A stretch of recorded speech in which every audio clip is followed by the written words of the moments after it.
Oh my God, we're live. We're live. Oh my God, I'm live. Hello, hello, hello, hello. Hey, idiots. We are live on YouTube for those of you watching. We'll see how long before I completely derail this very no to low frills setup I have here, but I tested it out with a few of you from the Facebook group, so thank you for being part of that, and I'm very excited.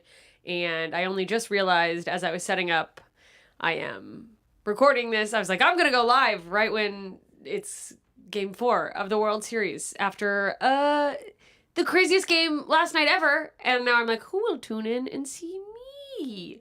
Uh, so listen, for my listeners who are out there listening to this later, I am trying something new where I go live to record the podcast, and then after I record the podcast, we are going to do some fun banter in the chat of the live YouTube. So those of you watching on YouTube now, I probably will try my best to stick to my ranting and raving solo and looking over these articles that got sent in by listeners until then, but scream at me in the chat if I fall off the map. It's so great to be here and great to be back and great to be live. And if you want to see me live, by the way, I have some shows coming up. I'm in Madison, Wisconsin on November 6th. And those are actually selling really fast, which you can tell that my shows don't always sell really fast by how surprised I am by that. It's my first time headlining there, so I have no idea what to expect.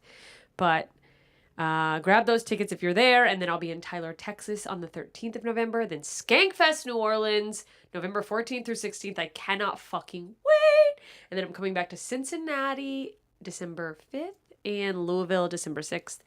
And that, almost forgot San Francisco, the 14th of December. So that will conclude my touring for the year, but got some new dates coming up in the new year. So keep listening and keep paying attention to my, wherever the hell I am on earth for those, because I'll be announcing them soon.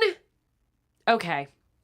There's so much I want to get to. I am so afraid I forgot something crucial in this setup, because as I came home from a meeting I had, it was me with 2 other female comics, and we were like talking about a nugget of an idea, but it was mostly just us gabbing. But that's great. It's a meeting. I can write off the sweet potato fries I ordered.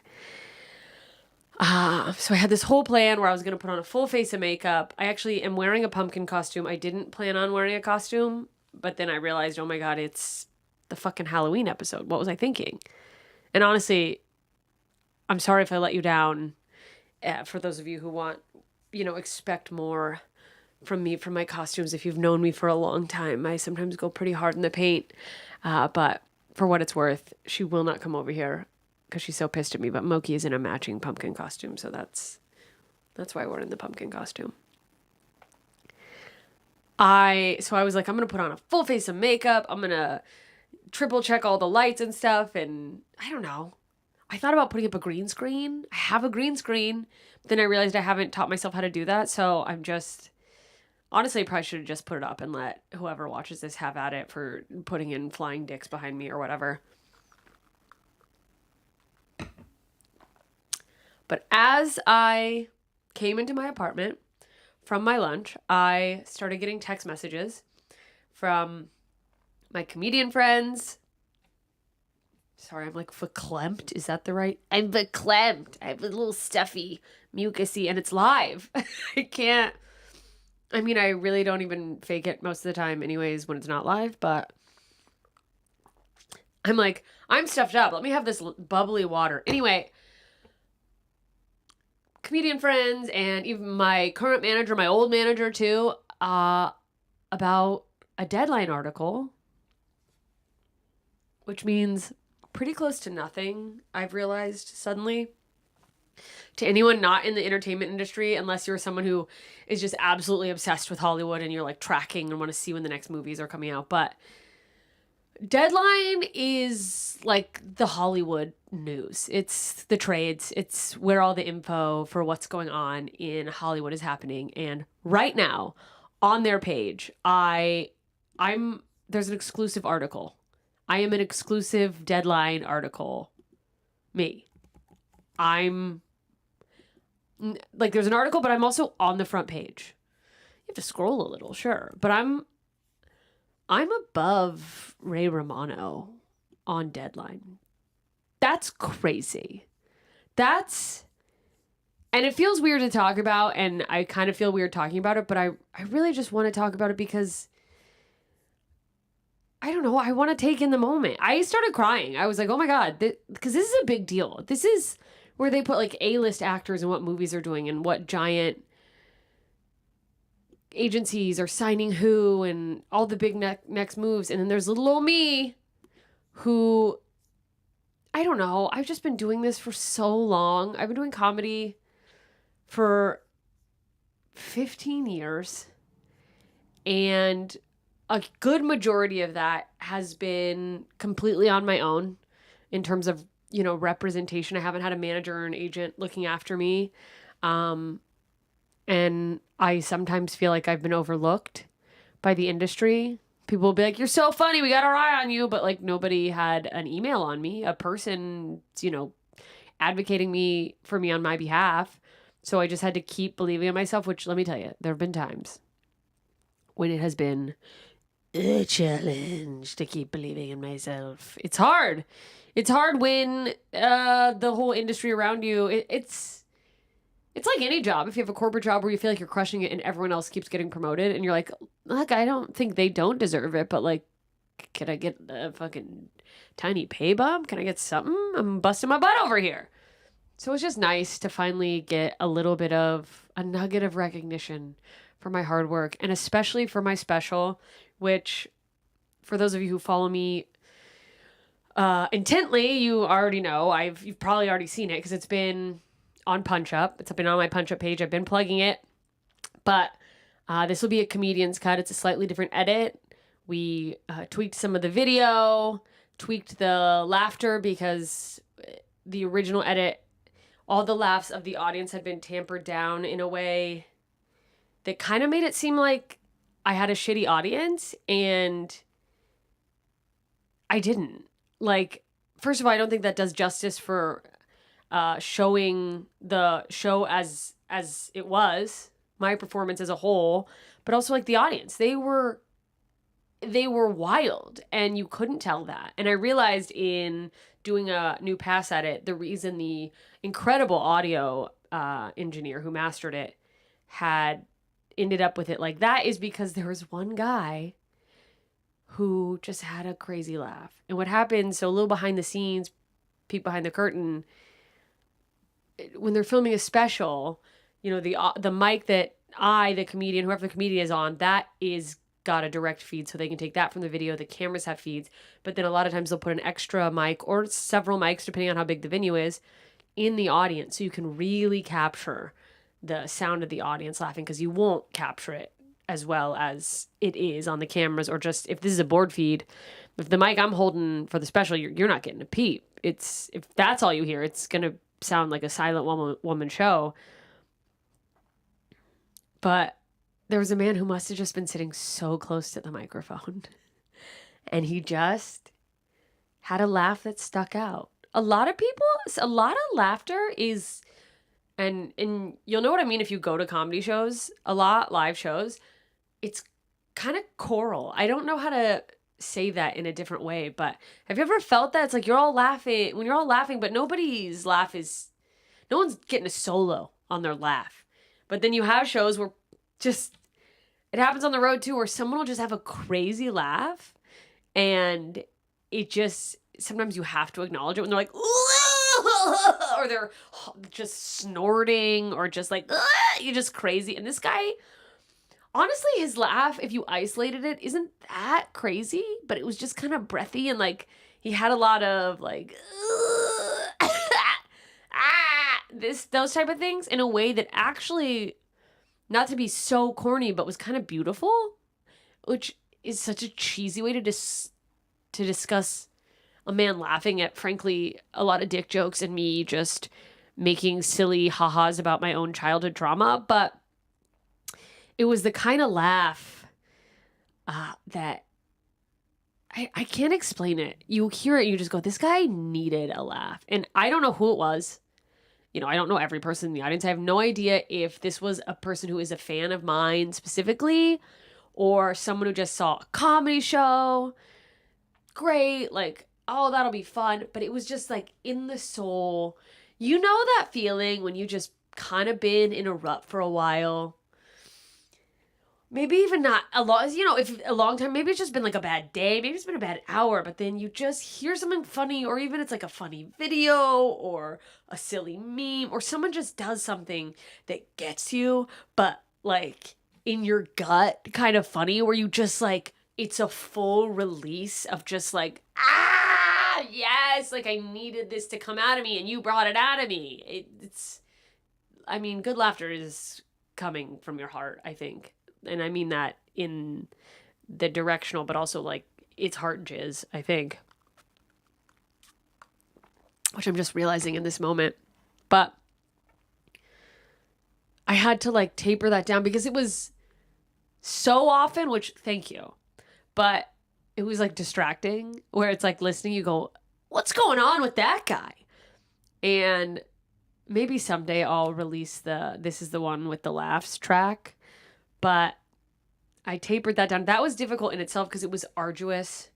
And I'm going to tell you guys the whole process. And I have some idiots in the news that were sent in I want to get to. So hopefully I don't go on and on. But this is just, I'm not going to apologize. The YouTube version is dropping this Thursday, live at 11 a.m. If I even get the recorded version of this podcast out before then. But everyone on the live gets to know. But I want to be proud of it. I want to like not... I so often just go, oh yeah, no, it's this little thing. And it's like, it's not a little thing, it's a big thing. And I'm trying to be better about allowing myself to be proud of the work I've done. And just fully step into and embrace the fact that I'm a skilled comedian. There's 100 things I question on a daily basis. I don't have to pretend to question that I think I'm funny. And rewatching this special really helped. I went through several iterations where I was just so fucking sick of it. But then in the last 2 weeks when I sat down to do the audio, it was hell on earth. Like I cut this guy all the way out and it was extra hard because his laugh reminded me of my little brother, Nathan. And a lot of you know this, but some of you might not. And I'm not going to dwell on it. I'm not going to, in this moment, make this a downer episode, but he did pass away earlier this year and he didn't get to see my special. In fact, he passed away about a month and a half before the initial release. And so there was just something so painstaking about going through and pulling down these laughs, taking out these laughs, where it a little bit had this feeling of like, oh, this is how he would laugh at this if he laughed at this. And maybe I needed to hear that. You know what I mean? Maybe that was like the universe sending me a like, hey, I'm okay type of thing. I don't know. I'm not going to get woo-woo about it. Probably just another guy who drank a lot and chain smoked, and it turns out has the same effects on everyone's vocal cords. But I did that, and then I started really, like, I was like, I'm going to cut I cut one bit out of the special that I'm like, that'll just be behind Punch Up. But then I started kind of editing and tweaking things to be a little tighter, and I got too carried away. Like I went through, I was just jacked up on cold brew, and I was like, oh, it's YouTube. It doesn't need to be like, it's, the internet, you don't have to like let the laugh sit, and it can be different. And I cut it up. And then I realized after I had done all of that, like the whole thing, it was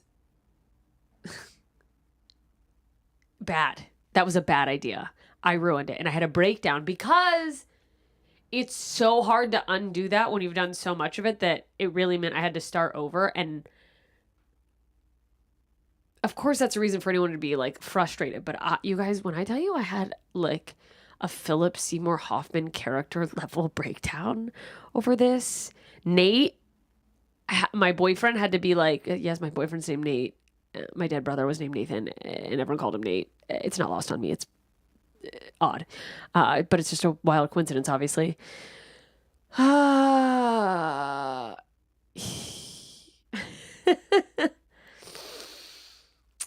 I lost it, and he had to be like, it's okay. You didn't. I was like, I fucked it up.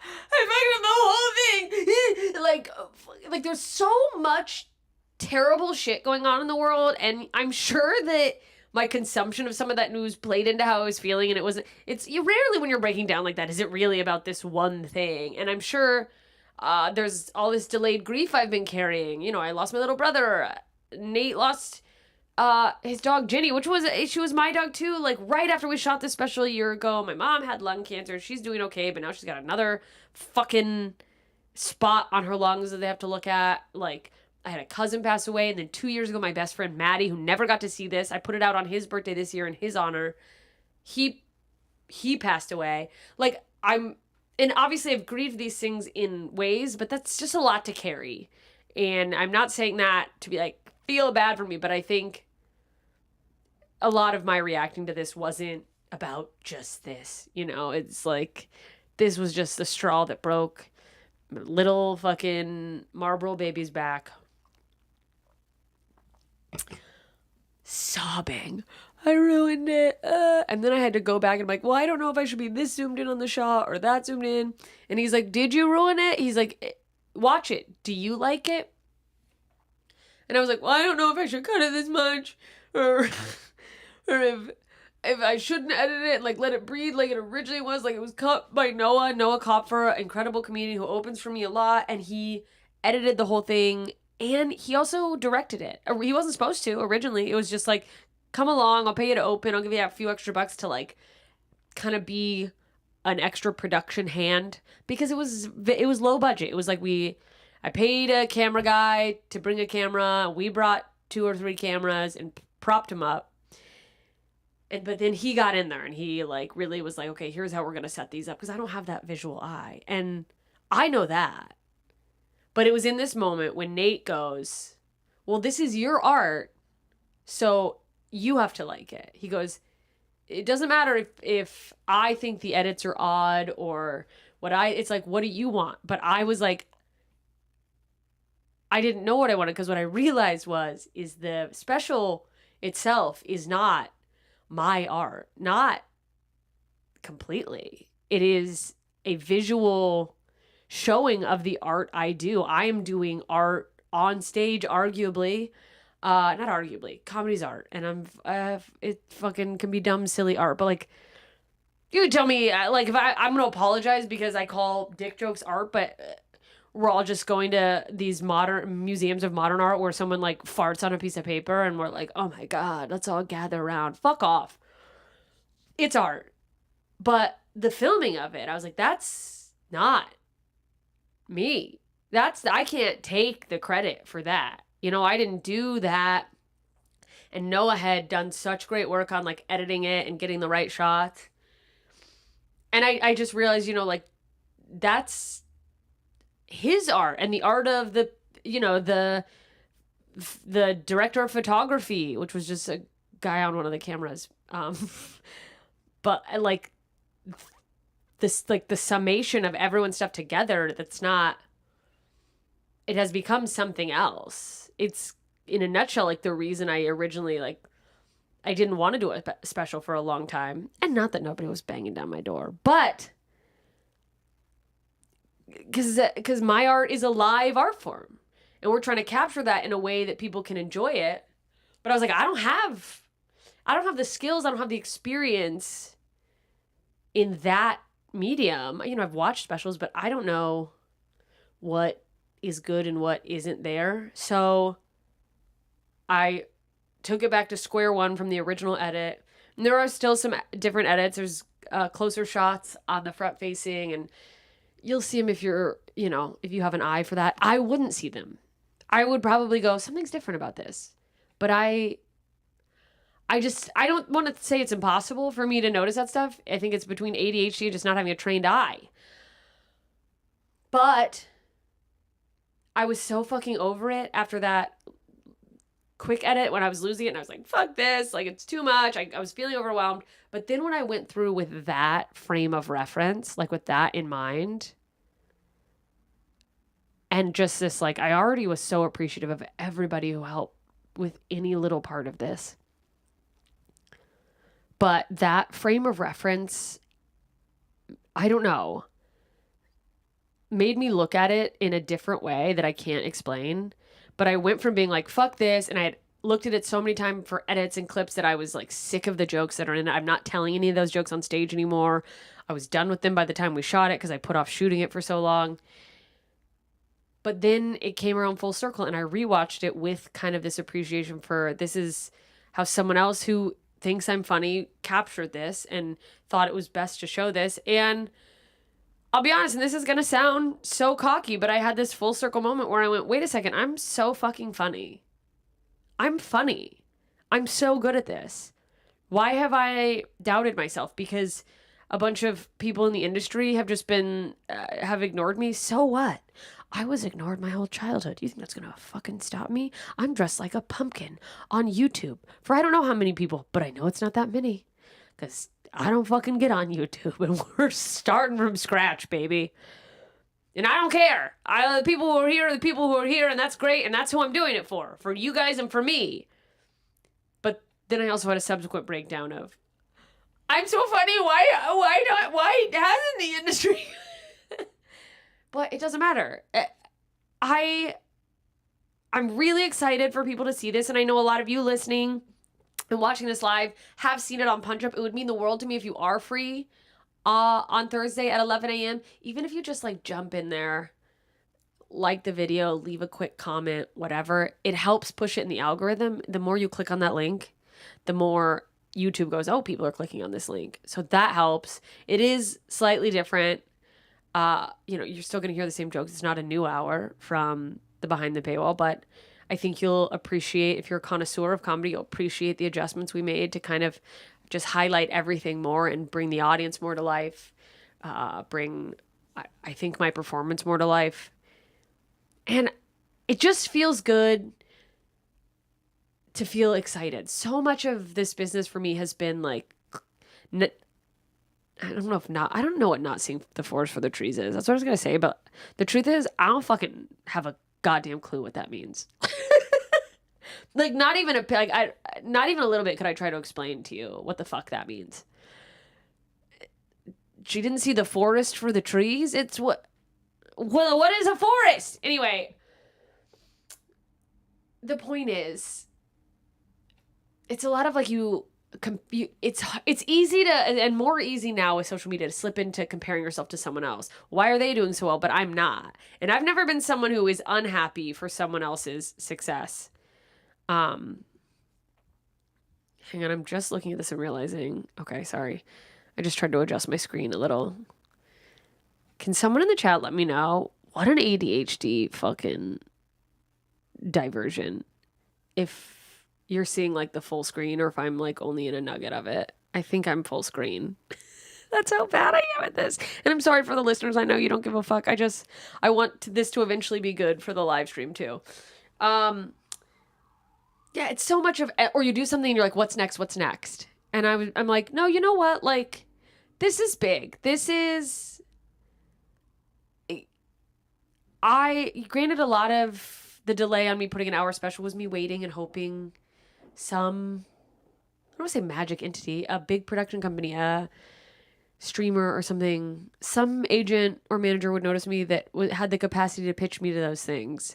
And then they would give me the money so I could really like get, the big fancy visual stuff. And I don't have that. One camera was held by a guy with like a fucking, I don't know what they're called, but a stabilizer. The other two are planted on tripods. And one of them, by the way, the left shot, you'll see it, the lighting, it wasn't as good of a camera. There was no way for us to set it up any better. The actual camera cut out halfway through, and Nate emergency propped up a backup camera over this. That's like, that shot, you'll see it when it goes to that side. You go, oh, that's the handy cam. But who cares? I made something out of scraps, and I took in terms of camera and equipment, but the material itself has been, I'm the great pumpkin in widescreen. Am I like the full screen? There's like space on the side of me, right? I'm like, wait, are you guys getting like a... Everyone's calling me the great pumpkin in the chat because I'm dressed as a pumpkin. I don't know. All this to say, I'm just really proud of it, and I want to stay in that forever. I'm not forever. Like, I'm not gonna be like, well, I made that special, time to retire. I'm never gonna retire. I can't fucking stop. But just recognizing it is a milestone.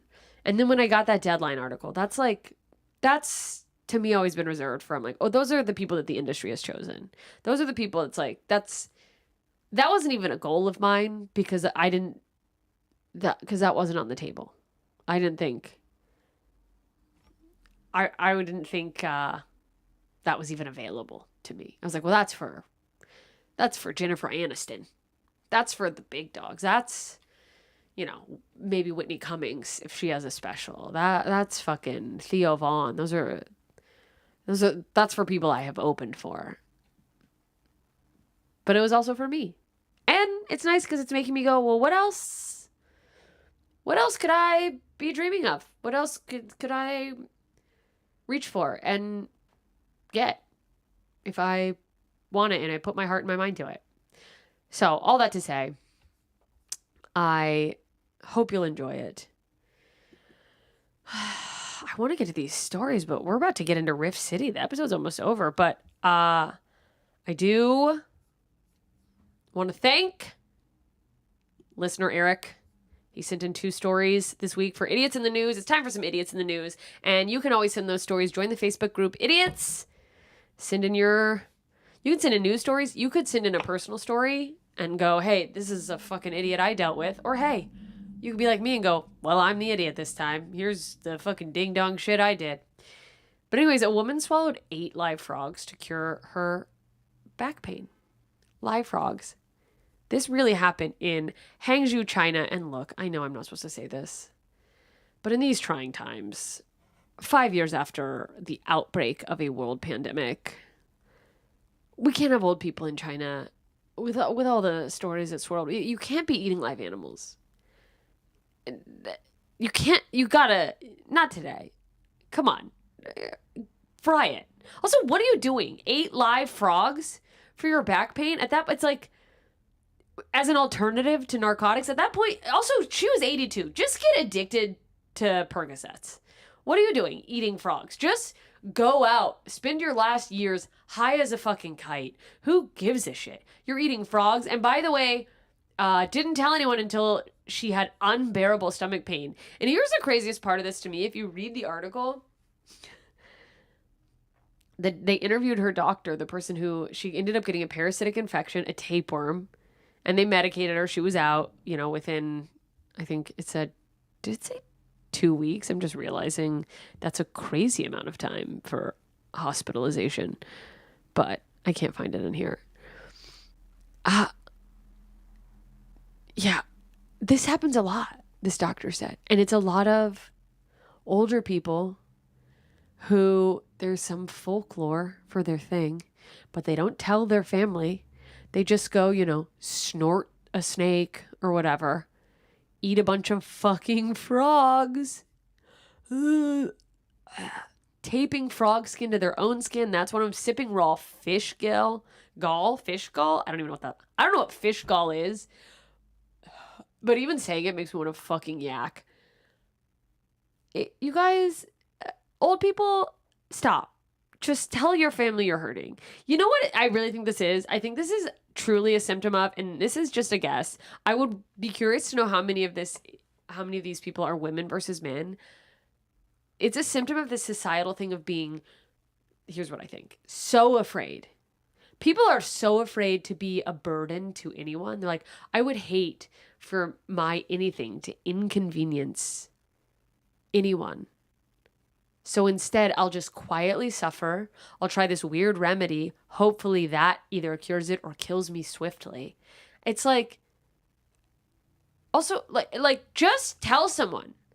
Bother the people you love. Even if they get annoyed that they have to stop their day because you're shitting fucking bricks out and take you to the hospital because they're like, oh, she's going to get dehydrated. Like, they love you. They want you to be okay. Nobody wants you to be in pain. If they do, they fucking suck. And yeah, what I'm saying isn't for everybody. Sure, there are a couple people out there who maybe could afford to keep it tucked in a little bit more. Some people, the wind blows and they're a victim. But the majority of us are just, oh, I got it myself. I mean, that's what I did with my career. I got it. I don't need to, don't worry about me. And I've done it with pain too. I got diagnosed with rheumatoid arthritis as a side thought because I went, also, I have a little bit of joint pain. I don't know if it's more joint pain than like any other one my age. And they were like, people your age don't have joint pain. I literally thought everyone was walking around in silence, just in pain, not saying anything. That's the fucking craziest. What? That's crazy. Just fucking, we're all gonna die. Burden someone with your pain. Share your pain with someone so they can fucking help you. And I got one more story, and then we're gonna get out of here. But stay in the chat if you're live on YouTube. But the podcast is going to come to an end. But our other story is about a man. A male was arrested. A Tennessee man was cited by authorities for selling his own farts in containers. A man was arrested for selling his farts in jars. And if that's not progress, I don't know what is. That's equality, men. You know, that's feminism for men. People are buying men's farts in jars. Can women have anything? Like, we didn't get credit cards till what, the 80s? You can't just let us be the fart in jar people. What's funny too is that, again, I feel like this circles back to like, we got to be more vigilant about health and sanitation after what this world has been through. The authorities didn't give a fuck that this man was selling his bodily gases to people. He got in trouble because he didn't have a permit. He had no permit.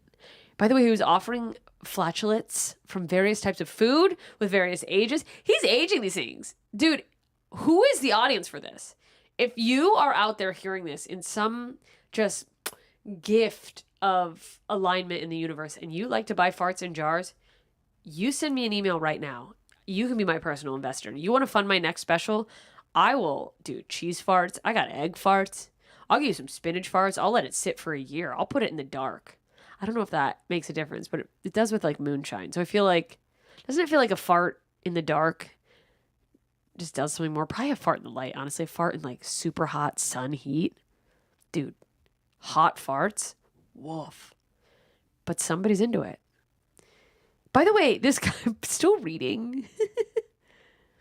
I'm still reading this article. He was offering nearly 90 jugs for each day. 90 jugs? He was selling 90.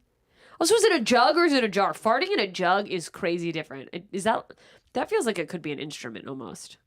I play the jugs. What do you guys think is the stinkiest fart? If you had to just pick one food, which one would be the worst? Let me know. Get in the Facebook group. Shout it out.